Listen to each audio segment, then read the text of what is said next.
Here we are, live again. Psychedelics Today. Joe Moore, Court Wing. How are you today? I am doing awesome, Joe. How about you? I'm doing lovely. It's been a little bit since you've been on, so I'm excited. Uh, I asking you to be concise is a funny thing, but like, how did you get here? How did like you get into this kind of chronic pain treatment science space and linked up with us at Psychedelics Today? Concise. Okay. You don't have to be. I will, I'll endeavor. For those that don't know, I have a 30 plus year background in uh, performance and pain training. I had and I still do have a bunch of advanced certifications in applied neurophysiology that has to do with how to induce neuroplasticity for either improving athletic performance or occupational performance, but it's also how to induce neuroplasticity to improve chronic pain. And a lot of that comes from stroke and lesion studies. How do you use different types of adjunctive therapy from the visual or the vestibular or the proprioceptive systems, interoception, how to use those adjunctive therapies to change the inputs that are creating this pain output, right? So that's in my background, working with vets, working with all sorts of professional athletes and stuff like that, working with Navy SEALs.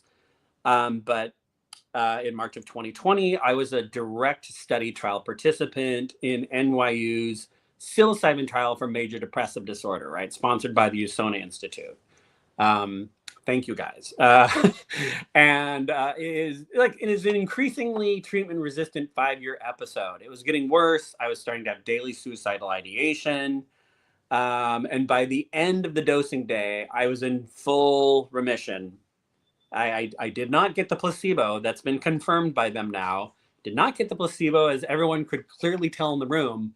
And I was just, it's one thing, I say this over and over, but it bears repeating. It is one thing to read about study trial results where it's like, oh, wow, 30% in remission by end of day. Man, that's kind of great. But when you go through it yourself, it's shocking. You can't believe that it could be gone that easily, like just completely eradicated.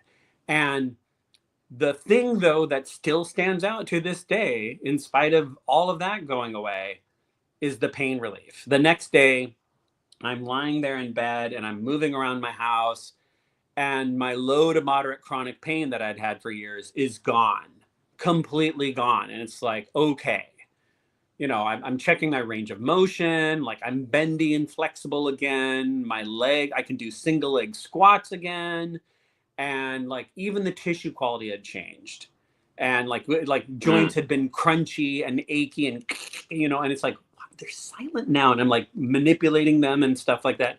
Nothing. And then suddenly just comes to me, with remission being driven by neuroplasticity this robustly and rapidly, and with visual field interaction, this rich and impactful. Why couldn't you combine high dose psilocybin with mirror box therapy to treat phantom limb pain? I had worked with vets. I knew about mirror box therapy for years. I knew that psilocybin was being used by the cluster community to treat cluster headache, the most significant um, uh, pain condition known to medicine for years, right? And out of the blue, and it's like, okay, this is something different. This is not, this is definitely a new innovation here. And actually it makes perfect sense, because like when you're trying to drive neurophysio rehab with people, you're usually stacking inputs.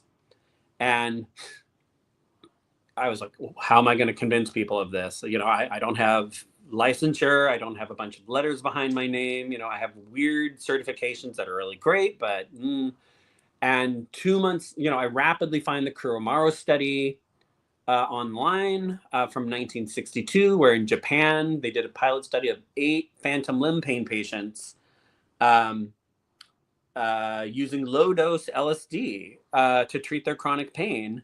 And it was like 7 out of 8, like essentially either went into remission or had significant like 50% reductions.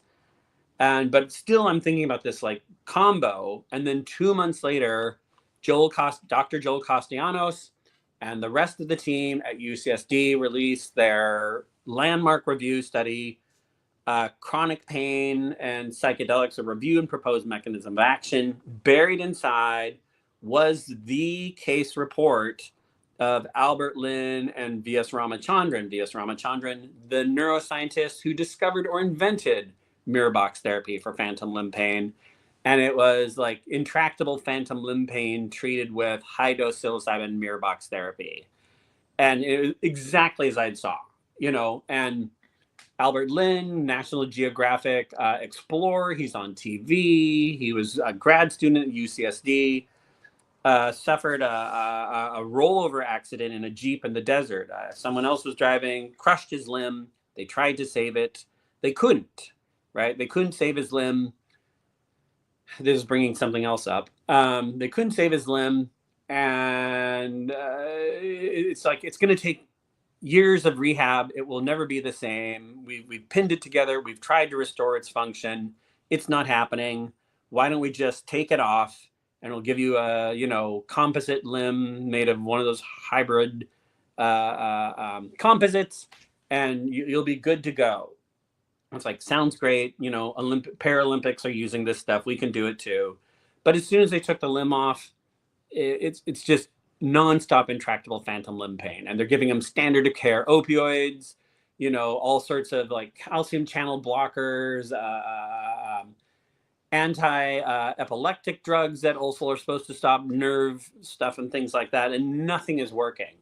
He tries mirror box therapy, and it works as long as you do it acutely. As soon as you stop, the effect goes away. Like, rehab actually takes a lot of intense repetition for it to drive enough neuroplastic change for it to stick and be enduring, right?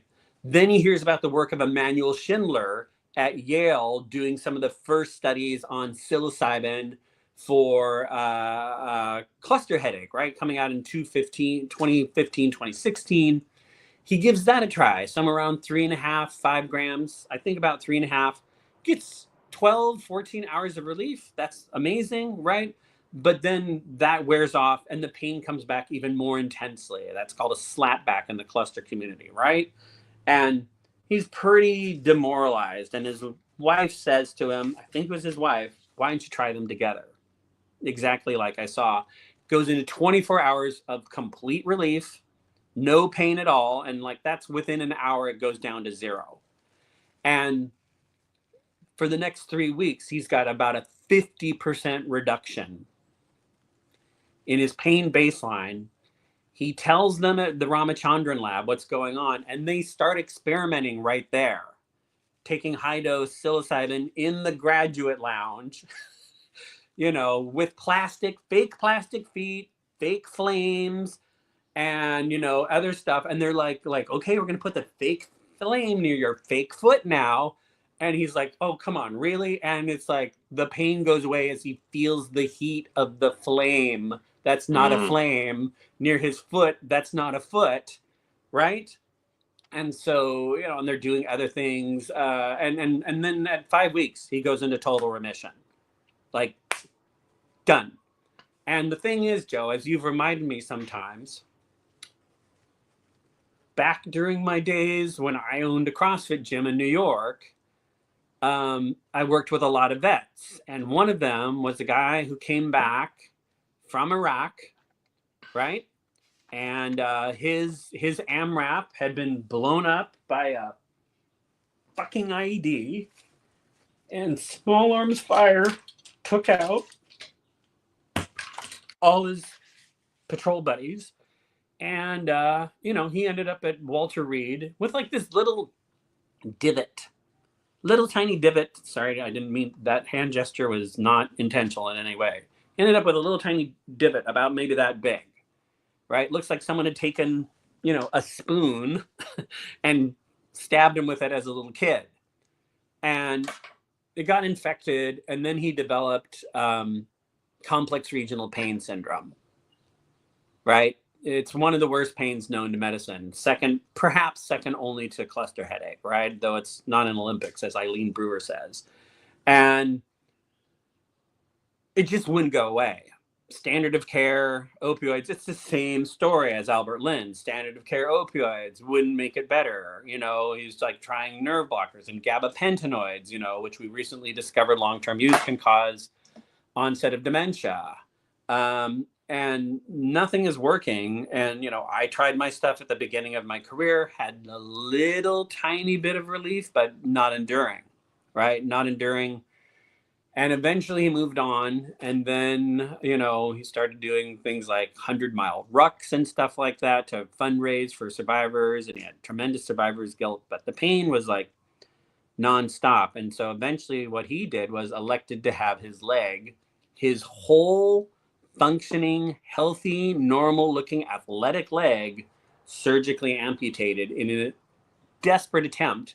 And he's not alone in this, a desperate attempt to get away from the pain. Our previous solo retreat participant who became a case study for CRPS herself, Lynn Watkins, at one point, her foot pain was so bad, she was asking her doctor to amputate her toes.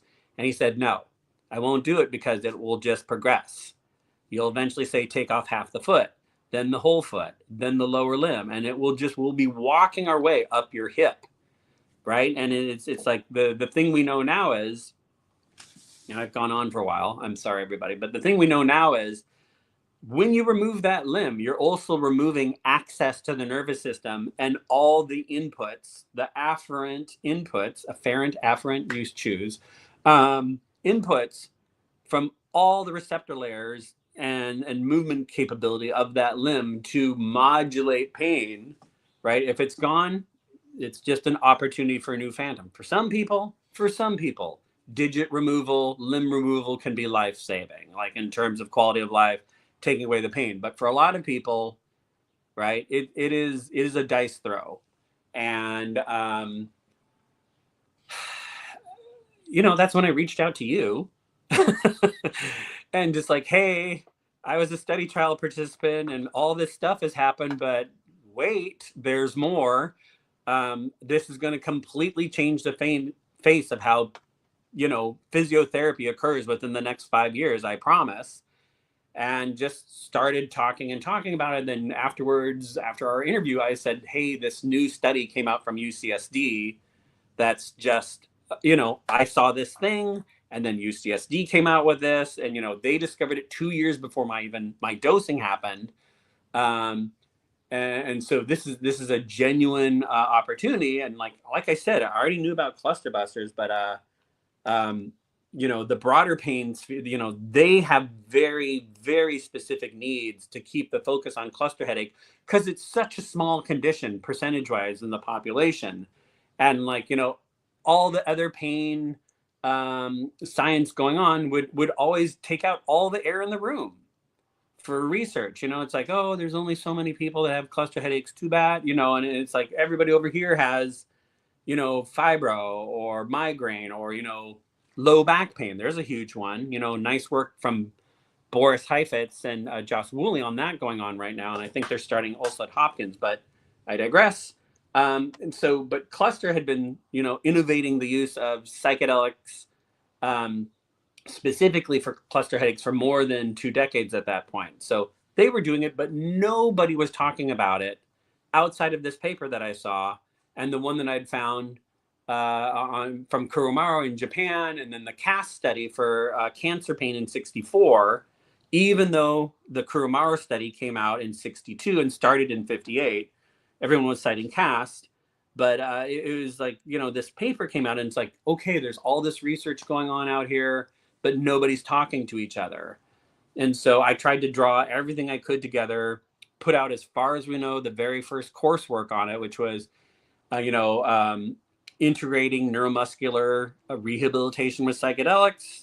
Very kindly, you offered your platform back then to do it. We did about, 5 or 6 of them, each time integrating the new information as it was released, or I could pry it out of their hands over the phone or And then, we had the very first psychedelics and pain symposium with those same researchers in 22, 2 years after my dosing day.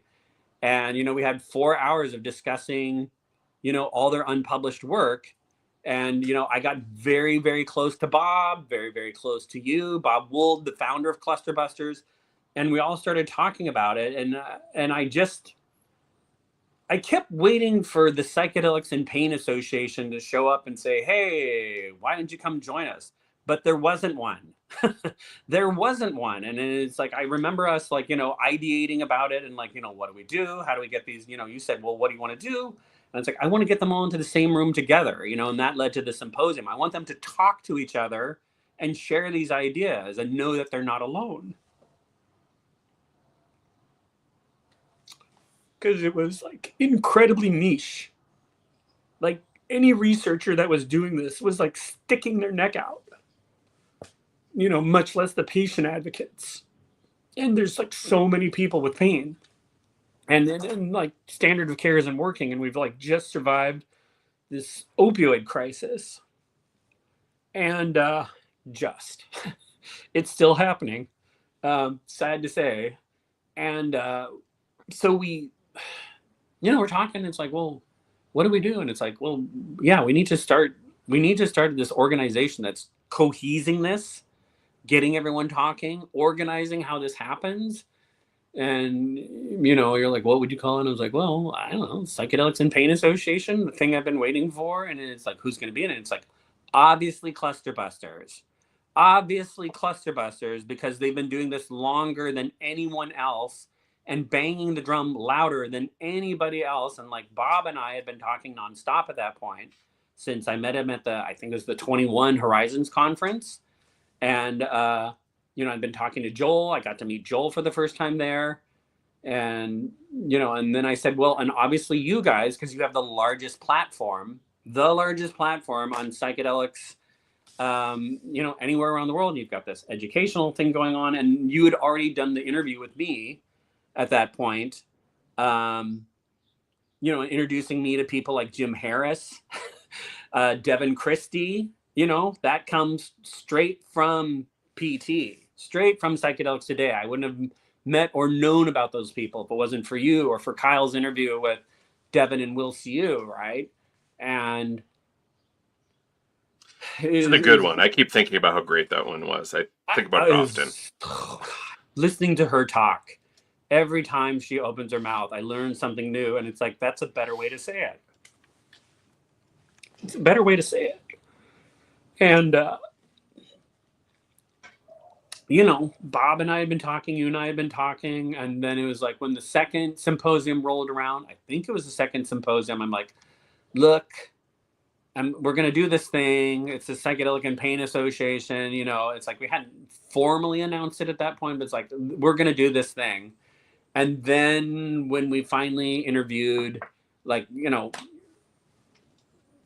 Cluster Busters had real serious worries, reasonable, fair worries about the rest of the pain world and all the other neurodegenerative conditions. Once again, we'll suck all the air out of the room. And then what happens to pain? What happens to cluster headache? What happens to migraine when it comes to psychedelics? But it's like, no, it's like, who else can we point to but you guys as, people that have been innovating this straight from the start, and was the first psychedelic study in 50 years at Harvard or something like that because of cluster, and then at Yale. So, we just, can we do this? Do you want to do this? Yes, of course, we want to do this. And, formally declared it, I think, when we interviewed Bob and Eileen, and then we started going through the whole process of formation, which has taken a long time. We've gotten incredible support from River Styx Foundation, who gave us our seed money, and Magli Brecke has been our chief coordination officer. I mean, we still haven't come up with a formal name. I don't know, but invaluable in the organization and putting this together. Bob, and then Kevin Lenneberg, who's the policy chief policy officer at Clusterbusters, became our executive director. And, just with his deep well of experience, and, Bob being through the trenches forever, Eileen Brewer, the former president of Clusterbusters, like offering all of her insight and everything into this. And, then launching our coursework for the PPA, which kind of really built off, a lot of the networks that got developed through REMAP, through the symposium and like the course. But it's like, let's really expand this and make this a public offering so that people understand, like, pain has to be part of the conversation going forward in terms of facilitation, education, and legislation, and what type of rulemaking we build into the system out there. And then, REMAP has been putting out case studies, that we find, or that, like, as a direct result of our work with solo patients, and, continuing to meet, case studies out there, or like, once again, the work coming out of, with Joel Castellanos and everyone else at UCSD that's getting produced. Like, they did their case series on microdosing and macrodosing for chronic pain with psilocybin. And, that was published in Pain Journal in 22. And then, the work coming out of Maastricht, the gigantic survey study they've done. And, and now, by the way, everybody, before I forget, because never lose the opportunity to promote, PPA, Psychedelics and Pain Association, we are going to be publishing a psychedelics and pain survey soon. It is coming sooner than later. It is coming soon. And we deeply, deeply are imploring you, anyone that uses psychedelics to treat their pain, please fill this out. It will take about 45 minutes of your time and change the world forever. So please, once we will be letting you know. And that also just encourages me to remember that our next Psychedelics and Pain Symposium is coming up. Once again, we have researchers from around the world sharing research 6 to 18 months ahead of publication. So that'll be September 27th and 28th. Like, we've been following the work at UCSD on their current, and as we know, only psilocybin investigation of treating phantom limb pain. We've heard their results early. You can go to the PPA YouTube channel, hear our presentation at South by Southwest this past year, hear the results of that, as well as, so we've been watching that develop. We've been talking to Julia Borneman and James Close out of Imperial, who published one of the very first survey studies on psychedelics and chronic pain as a prep for their psilocybin and fibromyalgia trial that just is about to be published. And they were not doctors then, and now she is, and he's about to be one. We've been following that arc this whole time. They've had stunning results. The results coming out of the phantom limb pain trial are equally stunning, and as fucking predicted. And then we got to hear Professor Albert Garcia Romeo's work on the post-treatment Lyme disease and psilocybin study out of Johns Hopkins. And they also had similarly stunning results, and we published the world's first case study on, psychedelics and long COVID. Marianne Story, who I met at, before I forget, Planned Parenthood with Rebecca Kronman, and I'm so sorry I forget her partner in that endeavor. I met Marianne there. Marianne, I think it's Andrew Rose out of Canada. Thank you. Of course, it's Andrew Rose. Okay, sorry, and thank you. Go Canada! Canada is kicking it when it comes to psychedelics right now. Canada is absolutely crushing it. And so that was the very first case study on the use of MDMA combined with psilocybin to treat intractable long COVID. And it works like that, as predicted, because we knew from psychedelics today already how effective that psychedelics were for treating traumatic brain injury and PTSD from psychedelics today from all the vets that we're sharing with you guys. So that's some of Nolan Williams' work out of UCSF, as well as Devin Christie. And then because of the symposium and my connection with you, with Kimberly Giarpieski of Ketamine Task Force, she referred Lynn Watkins to me because her CRPS had just become completely unmanageable. Years on multiple, like bi-monthly infusions of ketamine to treat her CRPS. But eventually, so she, we had been saying like the REMAP method will be able to treat this all, and Joel had agreed long ago. And so we worked with Lynn and, got her into approximately 18 months pain-free from her primary CRPS. Also like a massive reduction in her burning mouth syndrome. Her toes turned on, motor activity in her toes for the first time in 9 years.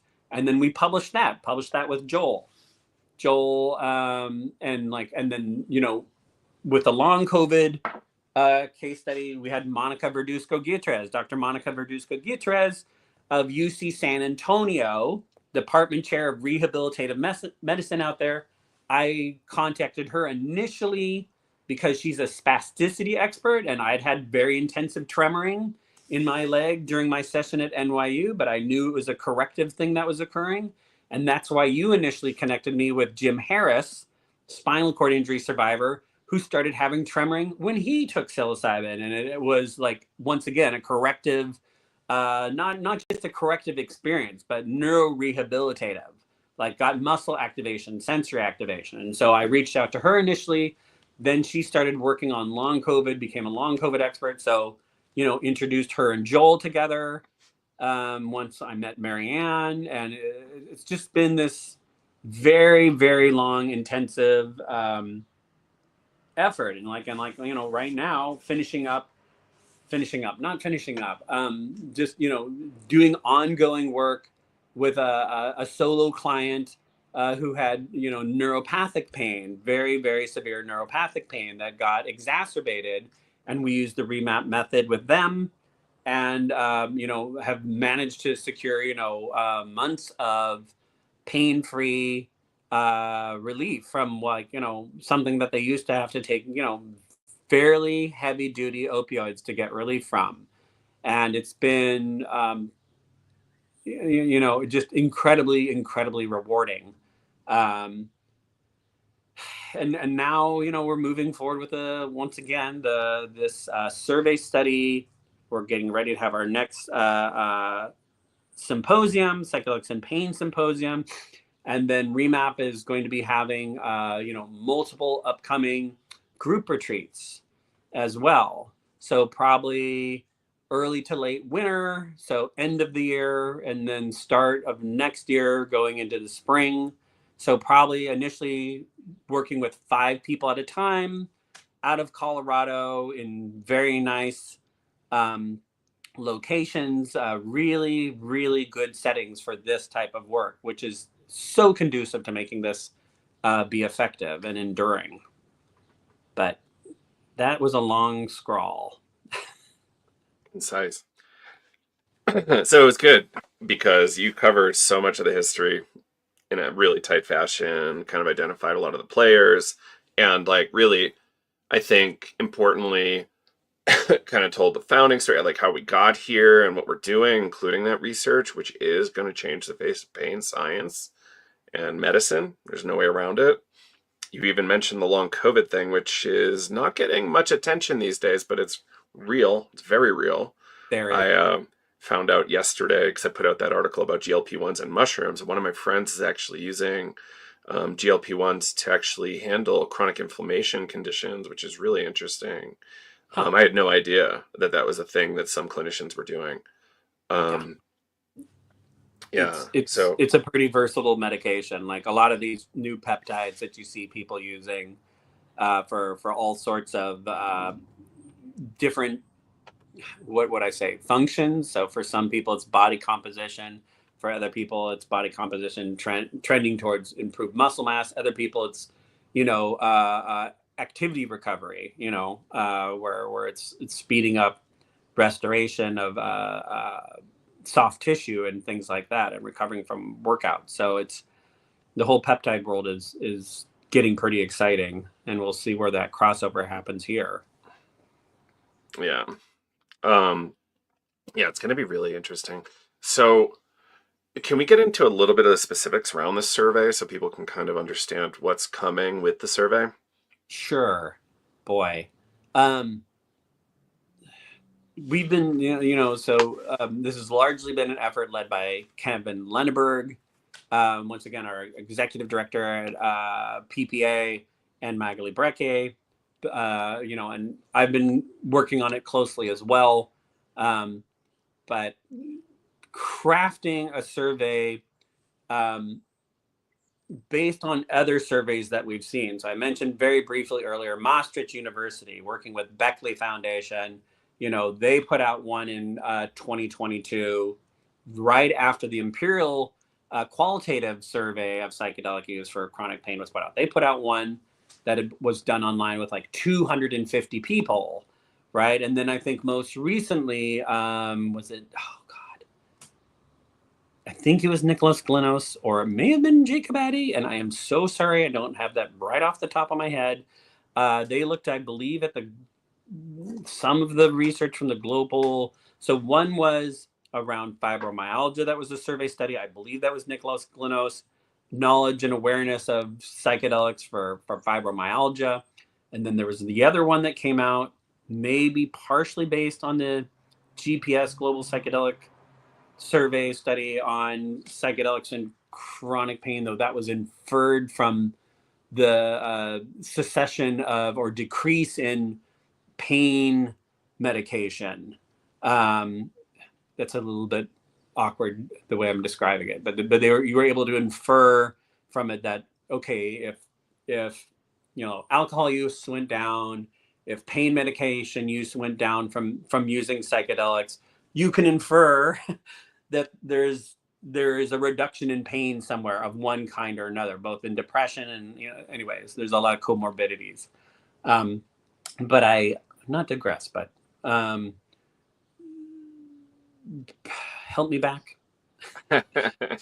So, we are trying our best to get a bunch of data from the Yes. wider world about chronic pain and relief, because, some people will go to Costa Rica or Peru for psychospiritual reasons, but come back pain-free, and or go to a ton of jam band shows and all of a sudden feel a lot better. And like, what is that?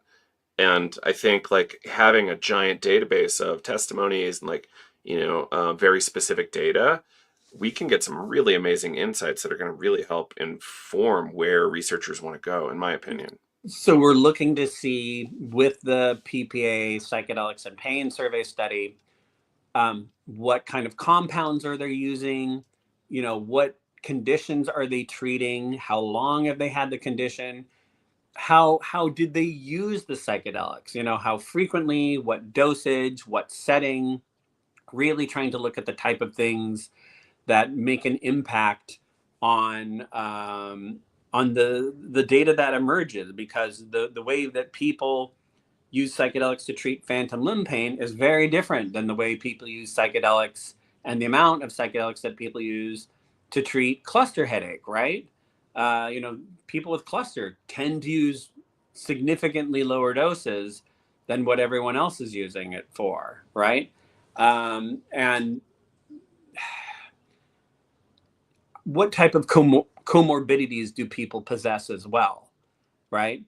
Are they are they diabetic? Do they have heart issues? Do they have long COVID? That would be nice to know.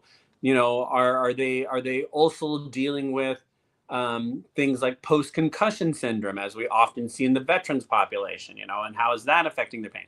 Are they a spinal cord injury survivor? Very, very radically different profile for harm reduction with SCI survivors versus nearly everyone else. Psilocybin has an incredibly low harm reduction profile, very low danger of drug-drug interactions on psilocybin, except in spinal cord injury survivors. And then even that depends on what injury level is that spinal cord injury, you know, and is it a complete or incomplete spinal cord injury? Makes a big difference in what happens in their autonomic nervous system, muscle spasticity and stuff. Jim Harris would be able to speak to this much more specifically, quite a bit. You know, Stephanie Carzon Abrams, you know, David McMillan, Dr. David McMillan, Boris Heifetz, Professor Boris Heifetz, people like that. We would all want to listen to what they have to share. But it's so inter-individual. So we're really hoping to, you know, we want this to be the largest psychedelics and pain study ever published till this point. You know, we're hoping to get 1,000 plus, if not 3,000 plus. That would be great. So, you know, it's going to be probably another few months. We have a coalition of researchers from around the world that have contributed to both the creation of the questions and the flow of them, and who have vetted it repeatedly. And so our primary investigator is going to be Dr. Emmanuel Schindler out of Yale, who has conducted most of the psychedelic and cluster research in the world at this point, you know, since like roughly 2014.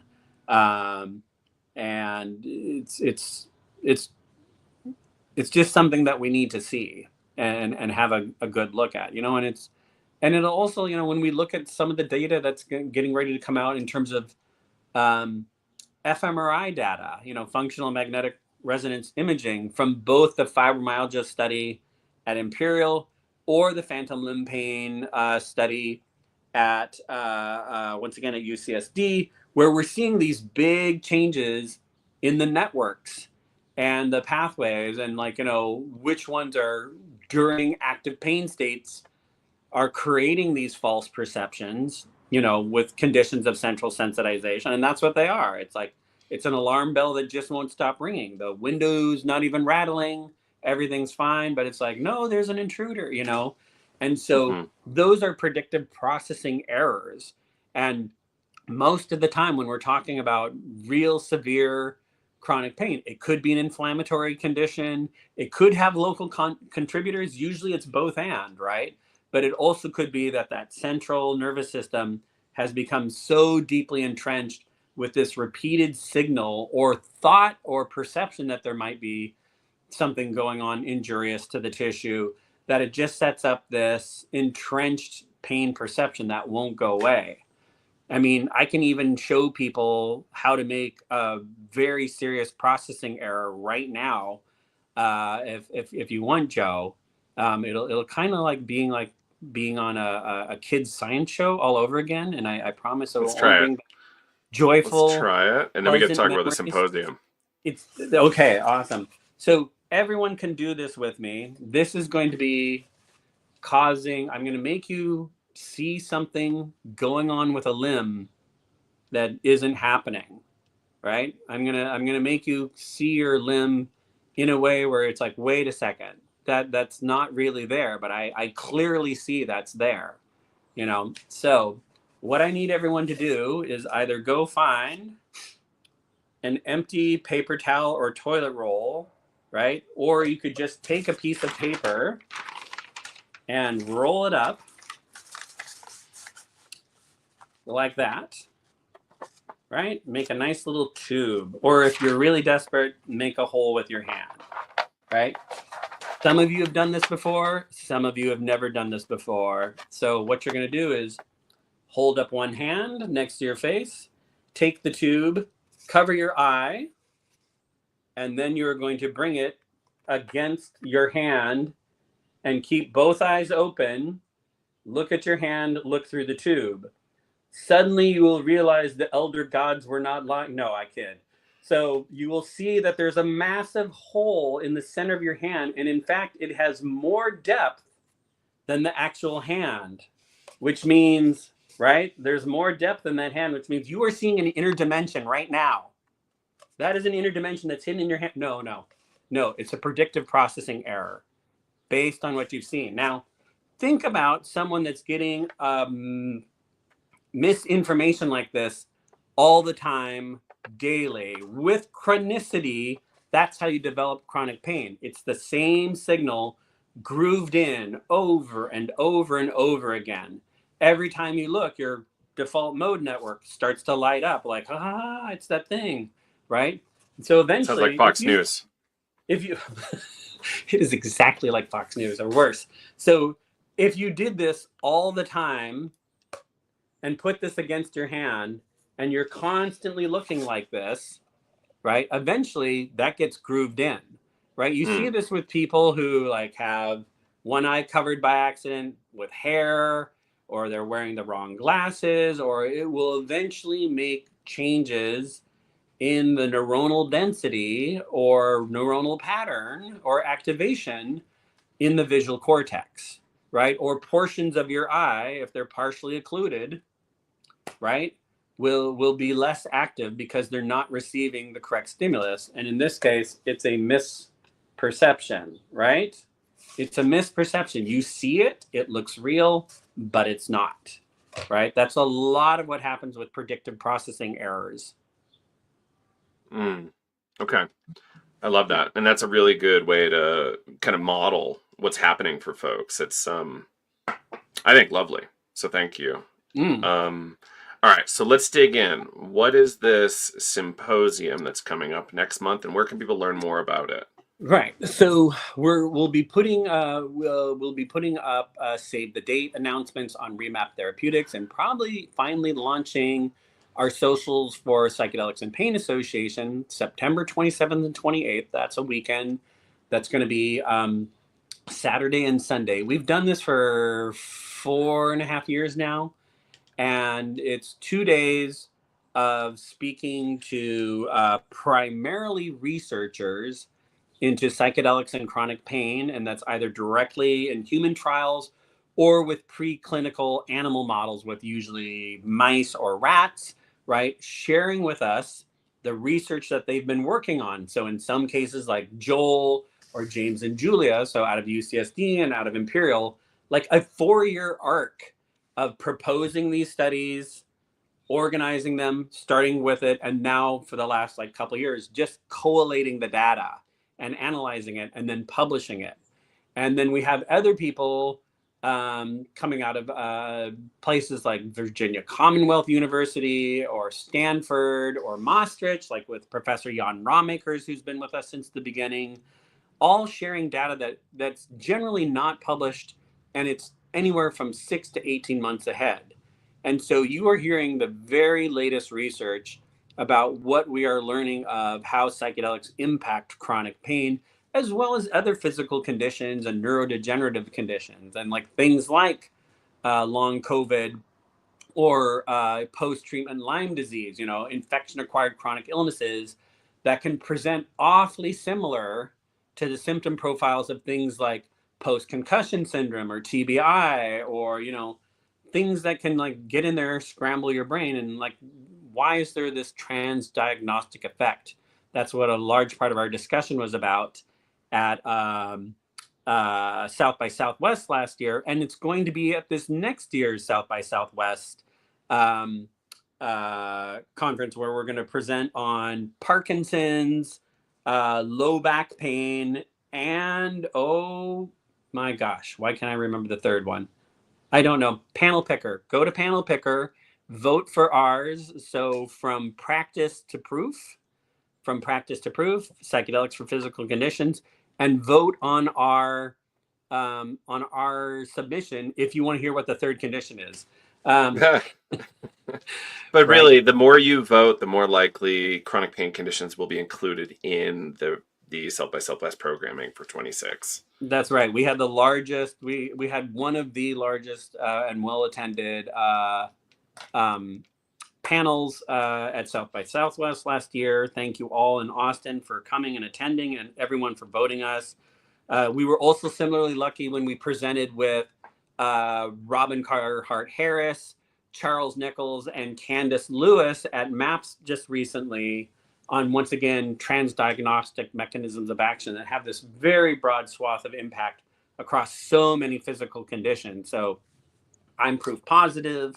that they're amazing for mental health conditions, you know, but if we move outside of the silo of mental health, there's this whole vast world of physical conditions that can also be treated by psychedelics. And that's a big part of what the symposium is about. Just 2 days of advanced research, as well as hearing from other patients, other people living with these conditions, sharing their direct experience of recovery or relief in using psychedelics for what they've had. So we had Marianne Wilke-Lasange share before on her very rapid recovery from long COVID. We had Lynn Watkins share about her very strong remission period from her CRPS, as well as other things. We had, Jim Harris come and share his story of how it improved his neurorehabilitation from his spinal cord injury, pretty severe spinal cord injury. And so we have other people coming this year sharing about like spinal cord injury as well as traumatic brain injury. Potentially, we're going to be joined by someone who's been using microdosing to treat their CRPS. We might have another one in the wings. So still trying to connect with that person. But each year, there's a chance we'll also have Therasil coming to talk to us. So Therasil in Canada, which is another organization that does certification stuff, but they had a very, very successful legal outcome in petitioning and I think suing. I don't know if it was suing, maybe not. Health Canada to allow someone with cluster headache to get prescribed psilocybin, not only again, but now repeatedly on demand to treat their cluster headache, which should open the door for other severe pain and hopefully other neurodegenerative conditions, right? Because a lot of them, Parkinson's, post-treatment Lyme disease, long COVID, we can keep going on, fibro, all of them, a lot of them are not responsive to standard of care interventions. And some people finally find relief when they're introduced to psychedelics. So we're going to be sharing all that at the symposium at the end of September 27th, 28th. It'll be sliding scale, right? So, a lot of work and effort goes into it. So please pay what you can. If we understand if you're under limited means, and especially people with severe chronic pain often are economically impacted. But if you're able to pay the standard rate or the professional rate, we were very grateful. It takes a lot of hours to put this together. We do like to offer our panelists an honorarium to recognize the work. These people are often working in labs for ungodly hours and just to get published in a journal that hopefully will get read, but like it makes an enormous impact to the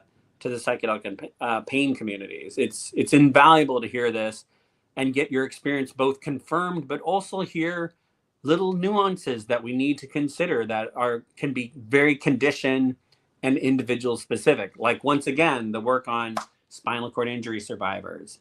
Not everyone should be taking these for whatever they've got, or they need very intensive.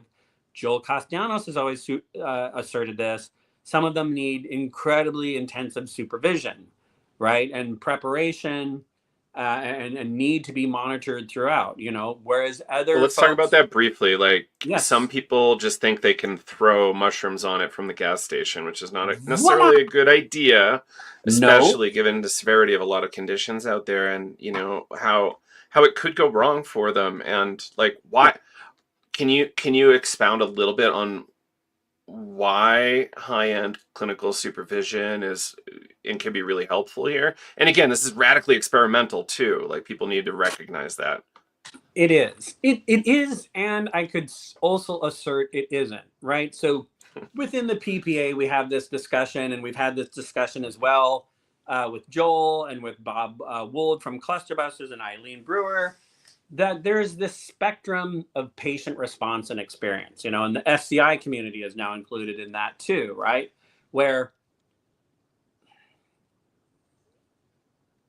cluster headaches, most severe pain condition, probably known to medicine, called the suicide headache for a very, very real reason, right? Very high rate of suicide within that community because the pain is just so god awful, right? Or goddess awful, or Vishnu awful. Take your pick. And by and large, as I mentioned earlier, they don't need very high doses. It's actually kind of counterproductive. They need something in the 1 to 1.5 gram range, and they don't need 8 hours of supervision with 2 facilitators that are clinical psychiatrists. They just need to be alone in their home with a safe supply, adequate harm reduction information, given with a trusted caregiver, whether that's a fellow cluster headache sufferer, or it's a spouse, it's a partner, it's a friend, it's a relative, someone who understands how to take care of them and watch them while that's going on. But most of them become very readily handy at that. That's why we're pursuing individual licensing in New York State for people with chronic pain and who use psychedelics. But then let's go to that other end of the spectrum. Like a lot of the people that Joel sees, these are people who are often, they're past midlife, and often they are, early seniors, and they have this accumulation of comorbidities, right? Or they have been through some of the worst incidents that you can imagine in your human life, car crashes where their limbs are taken from them, or, they've been in fires, right? Or they've had horrible multiple infections, and gunshot wound victims, or people that have had repeated bouts with cancer or something like that, and have had multiple surgical interventions and then infections. So those are called comorbidities, right? But let's just take, like a kind of like our model patient has always been like a woman in her late 50s, mid 60s, maybe has type 2 diabetes, might have hip osteoarthritis, maybe has had some type of hip surgery, has taken a couple of falls, has had maybe multiple COVID infections, might have some heart disease now or something like that, and could have a trauma background as well that can exacerbate pain. And that's not someone you want to hand 3.5 grams to and say, just go be by yourself for an afternoon, and you'll be fixed right up. Usually there's this assessment process, particularly if it involves, almost the vast majority of these people are polypharma. They are taking multiple medications, and some they don't get off of because they don't know what would be the effect on all the other medications. So that one doesn't seem to be hurting, so we'll just stay on it while we add on all these others. They've tried every intervention that's been on the block, and now they have medical trauma because often they're dismissed, or they keep trying and keep trying and keep trying, and it's just not really giving that relief. And so those are people where, when we introduce psychedelics to them, there has to be an assessment and preparation period, right? Usually it's like if we look at and as I saw, if we look at the impact of adjunctive therapies, right? You can't just freewheel that. You have to assess which pathway in their body, which receptor layer is the most responsive to that, and where are there gaps in their sensory motor maps. You have to assess that because you want to address that ahead of time, find a stimulus, find an input that they respond to, at least partially, priming that nervous system, pre-mapping now, getting them ready. Then you introduce psychedelics into the mix, do an assessment dose, see how they respond, and then with a few of the interventions that you've tested to be highest payoff for them, combine those together, right? That's what we did with Lynn when we did her solo retreat. Like, we'd been doing like a lot of sensory work. A lot of people with CRPS, you can't touch their leg, you can't touch their skin because it's so hypersensitized. They can't touch their own leg, or skin, because so they're walking around in shorts or they're clamping down in an effort to drive baroception, right? Trying to gate that pain.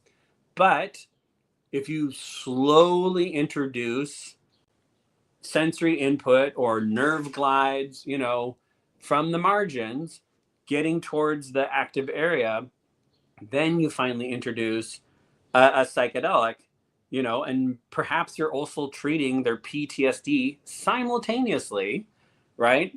It changes what that output is felt as, and then you can start doing that intervention very, very directly when you've got that neuroplastic and analgesic pain relieving window is available. And then you can start laying down fresh pain-free references, right? Because you have to replace that previous one. It's entrenched.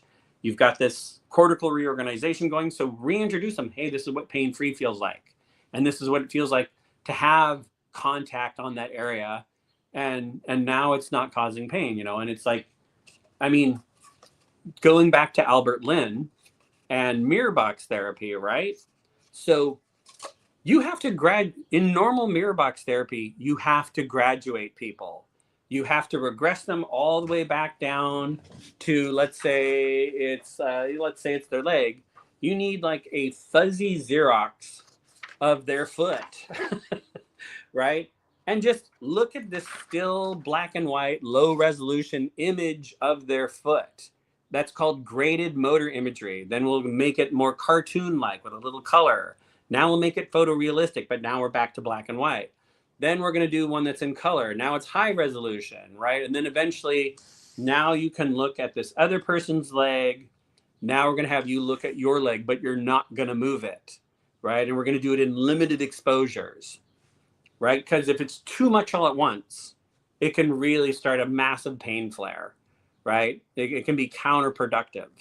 And it's the same thing with the psychedelics, right?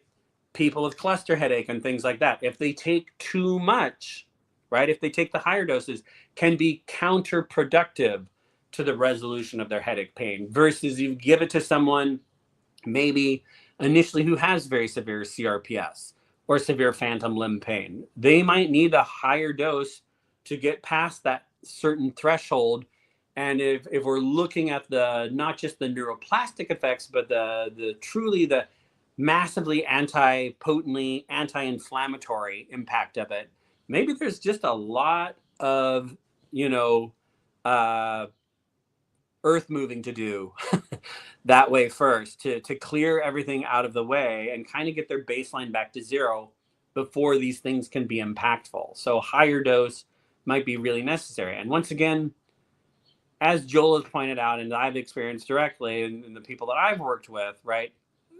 Usually when you're talking about what's happened to cause these medical conditions, severe burns, limb loss, the event that caused it was unimaginable, right? Or repeated cancer, things that are like, ontologically a real crisis and threat, so you have to regress, find out what is a non-threatening introduction of this remapping, this priming the nervous system to get it ready for the things that need to be rehabbed. Try to highlight it to the nervous system. Hey, we've got sensory loss in this area. Hey, we've got sensory hypersensitivity over here. This muscle is recruiting, but that one isn't at all. And I didn't know until we got super, super specific in the quantitative sensory testing. The Imperial College Fibro trial, they did tons and tons of QQST. So, trying to highlight, before they go in. So these are, it's pain is as individual as everyone who walks through the door, right? You can look at classes of pain, conditions of pain, but how each person presents and how each person responds, that requires very individualized assessment. And you need to be coordinating with their care team. Hey, we're going to go sneak off and do this, but don't tell your doctor. That's not the way to go. It's like, you want to tell your doctor, you want to tell your pharmacist, tell your psychologist, tell your psychotherapist, please tell your family, and have everyone like coordinate and get on board because they're going to need support coming out. Hmm. So, yeah, agreed. So back to symposium. What are the dates again for symposium? September 27th and Hmm. 28th. That's a Saturday and Sunday. We're going to have it on the REMAP, blah, blah, blah. We're going to have it, a page on the REMAP website, a direct link. We will have a direct link on the Psychedelics and Pain Association website. That's psychedelicsandpain.org. We'll be sharing it all over our socials. I'm sure we'll have links via Psychedelics Today. Hmm. And it's 2 days, but it will be recorded. So if you can attend in real time, but you pre-register, it'll be available for access afterwards. If you're able to join some of the symposium, but you can't watch like 2 8-hour days or whatever, I know everyone's trying to get me down to 2 6-hour days, but anyways, um, it's the you can see the ones that you missed or watch them again. Or if you're a pain patient and sitting that long, watching that long is just difficult, and you need to take it in pieces, it'll be recorded so you'll be able to see it after, right? And the great thing is it's a reference library now. Hmm. Truly, like some of the presentations we've had over the years are just stunning, where we learn things we had no idea were the case, or like a lot of the work, like say just to champion one but not above anyone else, like work coming out of Greg Corder's lab at UPenn. It's out of this world, and I am really looking to Sophie Rogers.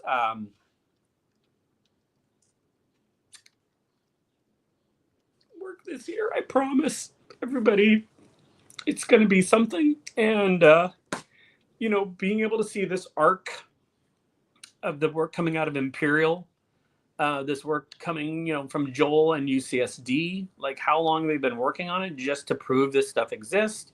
Getting to listen to Professor Garcia Romeo last year talk about, what's going on with the Lyme disease patients, and it's the same compound: psilocybin for fibro, psilocybin for Lyme disease, psilocybin for long COVID, psilocybin for phantom limb pain. That doesn't happen anywhere else. Even my primary investigator, Dr. Stephen Ross, right? He's leading an investigation into psilocybin, well, actually LSD and cancer-induced bone pain. That's enormous. Why is this working on all these different condition classes? Why would that be? What's underlying all that makes it effective for all of them on a certain level? Maybe that's the question that we'll be answering sooner than later. But these aren't single factor drugs. They're not single factor drugs, right? So as you were alluding to earlier, it's not a silver bullet. Just Hmm. please walk away from this conversation. It is not a silver bullet, and just taking these willy nilly, no, don't recommend that.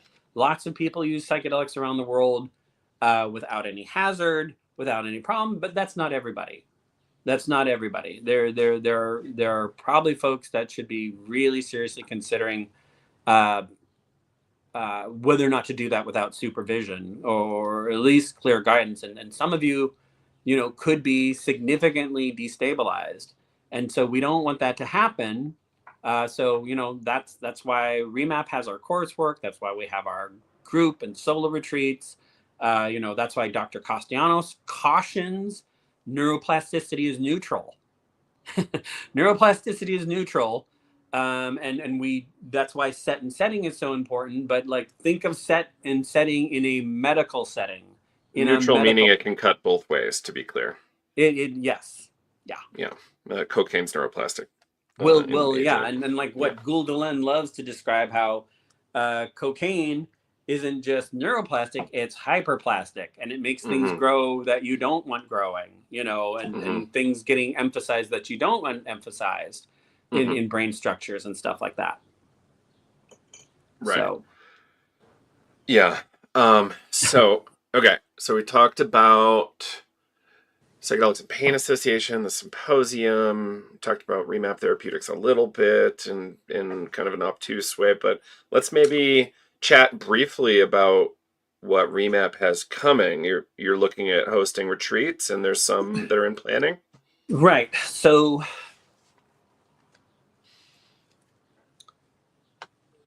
it's a huge endeavor to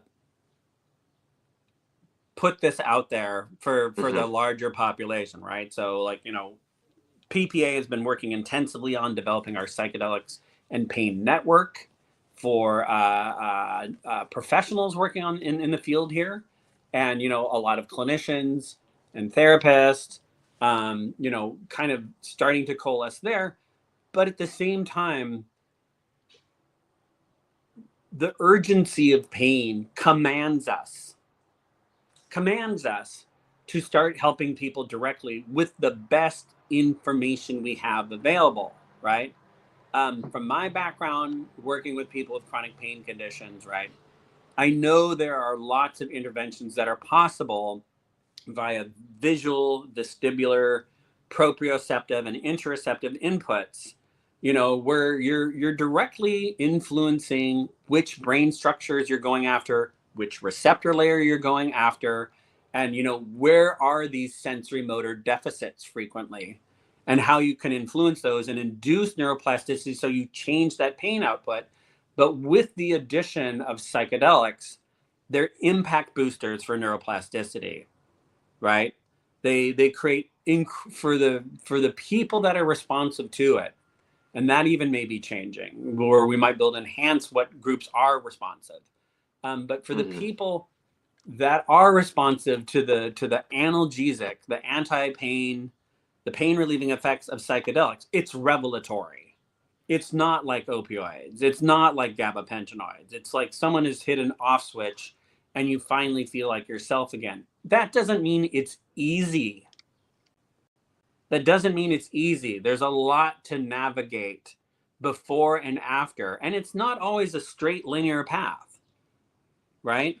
So getting that preparation going is crucial. And people reach out to us all the time. What do you do for this? What do you do for that? Can you help with this? Can you help with that? And so we're very fortunate once again, a direct introduction as a result of psychedelics today. You introduced us to CJ Spotswood, who's a psychiatric nurse practitioner, who's also a CIIS graduate.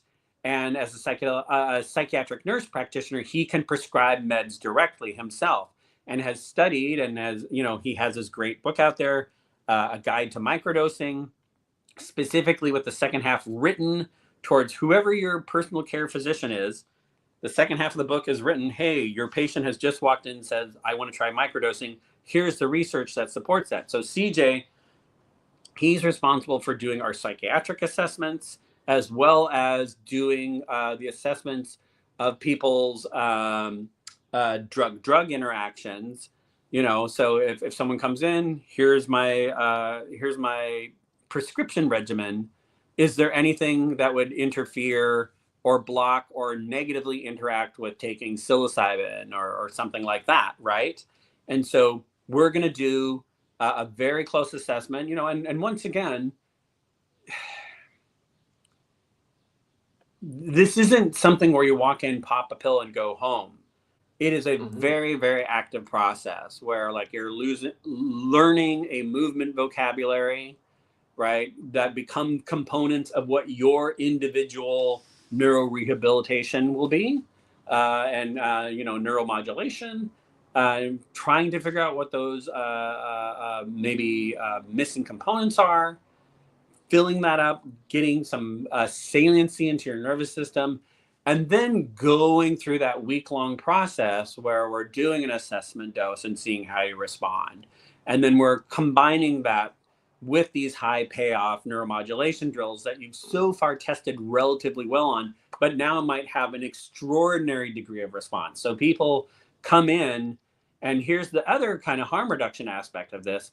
We early on, we knew there were other providers out there, and we'd have people come out and say, hey, where can I go and have someone guide me?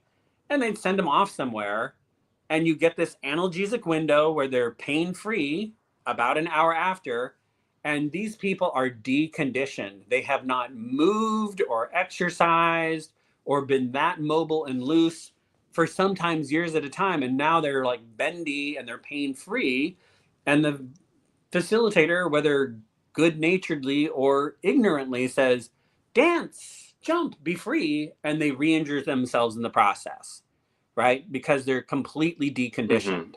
Not to say that things can't happen at the speed of the nervous system, but you need someone there. It's like you are being reintroduced to loading. You are being reintroduced to fast movement. You're reintroduced to a range of motion you haven't had in forever.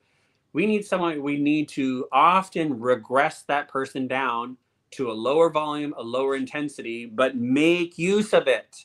That window is there. Let's make use of it at a level you can onboard continuously without negative effects, right? And what if, and it often does, right? You have portions either prior to your injury or illness acquire or condition acquisition that contributed, traumatic incidents that predisposed your nervous system to being more susceptible to going into these like conditions of central sensitization. Like there's a high correlation of adverse childhood events to something like fibromyalgia. There's not for cluster headache, right? CRPS, maybe not, but it also could be they have like an undiagnosed history of like repeated childhood infections or something like that. There's so much that can go into it. You look at someone that's coming out of a limb loss from a car crash or combat or something like that. Mm-hmm. We know there's trauma there, or once again it can be cancer or something like that. Who knows? You have to be present and available for that emotional processing. And how does that happen in a pain context versus a strictly psychiatric context? They're not the same. They're very similar. They overlay each other. There are techniques that are often identical, but the outcomes are different. The goals are different. And if you treat a chronic pain condition like it's strictly a psychiatric or trauma condition, you are leaving so much on the table, right? And I knock on wood, you generally will not make it worse, but you may not make it that much better. You're not gaining all that you could out of that. Great. So, what do we want to leave people with? So, Psychedelics and Pain Symposium coming up September 27th, 28th. It's sliding scale, right? If you're truly in a position where you can't afford it, we'll give you an opportunity to write to us and apply for a scholarship for that. But please support us and support our work putting this on, and so that we can also share some of that with the panelists. We also have the PPA, so Psychedelic and Pain Association. We have our global psychedelic and pain survey that will be coming out in the next few months. So please keep an eye out for that. REMAP Therapeutics. We are going to be hosting group retreats for chronic pain and other conditions. So that could be neurodegenerative, infection-acquired stuff like long COVID, like Lyme disease. But so that will be coming up early and midwinter, so before the end of the year, after the start of the year. So please keep an eye out on the socials for that. And it'll be limited availability, so we can focus on it's complex. It's complex and it's intensive. Mm-hmm. So we'll be limiting that initially to 5 at a time, right? And when you look at the cost of it, please keep in mind how much people pay for 1 week in an Ibogaine retreat. Please keep in mind how much people pay for other retreats. And we do 6 weeks of pre-mapping. That's meeting for approximately 3 to 4 times a week, an hour at a time, to do these assessments, to give you proper pain neuroscience education, proper psychedelic medication education, and how these two deeply, deeply connect together. And then there's a whole week, very intense work, and then followed by a month to a month and a half if you buy an extended package of the remapping period, where you're really able to make potent use of that post dosing neuroplastic and analgesic window. So you can do that through our website. You'll see that there'll be links to submit like an initial inquiry form, as well as you'll start to see the specific dates, and then once people join or commit to the retreat, we'll share the actual location, but almost certainly these will be in Colorado. So yeah, Yeah, the legality in Colorado is very helpful. So it is. And in addition, so it will be me. There'll be CJ Spotswood, our psychiatric nurse practitioner, working very directly with us, and we will also have a psychedelically informed physiotherapist with us as well. And we're looking at like the whole process of what gets you best ready for this, and then how to right make on, it work after. right on. So thank you so much, Court. I really appreciate it. And I, am endlessly hopeful about how we're going to be able to change the face of pain Yeah, yeah, medicine and hopefully radically reduce the use of gabapentinoids and opioids in these populations and get yeah. people back to their families and lives. And, the the the degree to which this can change the face of the planet is not yet understood by most, and I think it's going to be increasingly important. So Yeah. thank you for all your hard work. No, well, Joe, you've been, like I've said before, but from the very beginning, you extended all your resources and time and effort in meetings like this to share to the larger psychedelic audience, as well as people outside of it, like the impact psychedelics can have on chronic pain and other similar or related lateral conditions that also have chronic pain secondarily, and just sharing so widely and broadly, and it's like it just wouldn't be possible without you making that available. And then I was speaking to an anesthesiologist yesterday who says, I've been looking for someone doing this, and I don't remember where I first heard it. I was like, was it on Psychedelics Today? And yes, this is a person in Europe, who Mm-hmm. heard a podcast or read an article about this from Psychedelics Today, and like she's like, finally there's someone Mm-hmm. that's giving this the coverage that it needs. And so eventually I'm sure she'll go on to coordinate with some research team over there, like a trained anesthesiologist who already gets it. It's invaluable that we have more of these people coming to it, as well as recognizing everyone working in the underground, or I won't say necessarily alternative medicine, but people who have been, let's just say, beavering away quite intensely on the down low as professionals, but recognizing the value of this and doing their best to make it available, and developing strategies, knowledge bases, and methods for doing this. Yeah, and the final point here, Court, is like you and me and many others, like by kind of getting loud about this for years and years and years, have changed the face of making it actually even not seem so crazy to talk about. Yeah, So like normalizing the conversation that psychedelics are not just for psychotherapy and quote unquote mental health conditions right. is something that's changing the face of the scene. Yeah.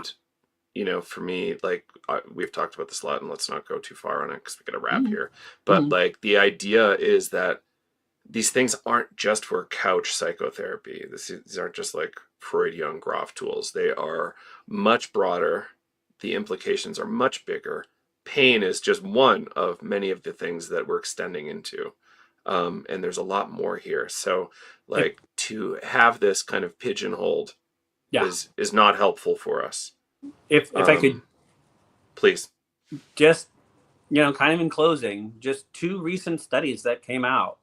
One was psychedelics govern the immune response in govern fear responses in the immune system. That's gigantic, right? Literally, like psychedelics can alter how your fear response affects your immune system. And then the most recent paper from Nature was uh, psilocybin treatment extends cellular lifespan and improves survival in aged mice. Like 23% longer lifespans and a reversal of like gray hair, a reversal of muscle atrophy and vigor. It's it's nuts, right? So it's what we've all been saying, um, and expecting, frankly. I mean, honestly, anyone who's talking about it's like, but it's like to have it in paper. It's like there are people out there suffering that don't need to continue to suffer. It has to be done in a careful, thorough process with rigorous assessments and very careful guidance for people that have serious conditions.